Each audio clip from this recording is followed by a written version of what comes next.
Hi, it's Francine. So, I have been uploading my level 3 songs very slowly and surely onto YouTube and on Facebook, just to share some tips for different ideas to make the Barton reading and spelling system a little more fun and maybe for some students easier to remember some of the rules. Everyone's going to learn differently.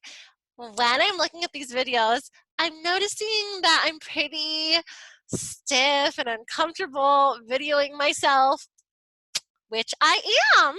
And I thought maybe doing it um, in a Zoom meeting, kind of like I'm tutoring, would be a little better, fingers crossed. So I still haven't recorded the videos for level 4. I've only done level 3, so I thought I have an extra hour right now. I thought I'd get started. So I did brain training for level 3, and that was tapping out the vowel sounds.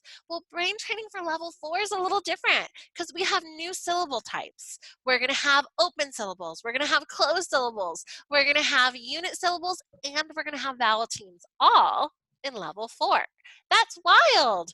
So depending on where the student is in level 4, the brain training is a little different. But I actually have a song for our brain training, and it's a newer song that I made up with one of my students, and it goes, "Why are the syllable types important? They tell us the vowel sound." Okay. Why are the syllable types important? They tell us the vowel sound. Good job. And then I would do it again. And since we do so much repetition, it just kind of gets stuck where they're filling it in. And then I say, if there's one vowel and it's closed in on the end, what are we going to do? And at this point, they've been doing brain training all through level 3. So they're going to tap it out. And it's going to be apple, apple, Eddie, Eddie, itchy, itchy, upper, upper, olive, olive, apple, apple, I think I did it. I didn't do it in order. That's usually how they respond. Fast like that. And then I say, and if there's one vowel and it's open on the end, it's like they're opening a door with a really friendly letter. I'll tell you more about that later. And the letter says, "Hi, my name's the letter."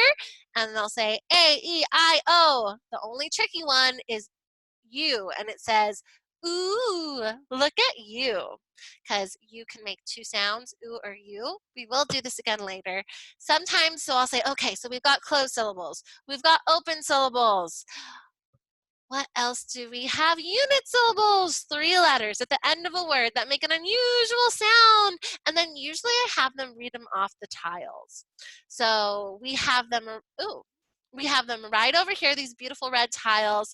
And first one we always went over is all, and then they'll do ang, ing, ong, ung, ink, ink, onk, unk, old, ost. Now, OST usually says ost as in most of the time it says ost, but there are 3 common rule breakers, cost, lost, and frost. Ild and eind, and then the rule breaker for eind is it could be wind, it could be wind. I could come up with something cooler about that. One of your students might, to help you remember, it could be wind, it could be wind. Depends on the context.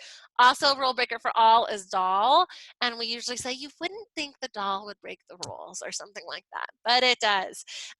So why are the syllable types important? Tells us vowel sound. So we have open, closed, unit, and then we have vowel team, and you can see my last student, I still have this up from, they were just starting to learn the vowel teams, and we say, go team, go team, go. And I might say, how do we spell A at the end of a word? A-Y. How do we spell E at the end of a word? Could be Y or E-E. And then we just go through it. So that is our brain training warm-up. This is probably one of my most natural videos I've done because it feels like I'm tutoring because I'm in a Zoom meeting. Yay! Hopefully this gave you some ideas, some inspiration. The Barton reading and spelling system is made for parents to do, and they can get the video tutorials, the scripts, and support from Susan Barton herself, which is amazing, absolutely amazing. And there's a lot of tutoring groups that give support too. These are just, there's different visuals tutors share with each other.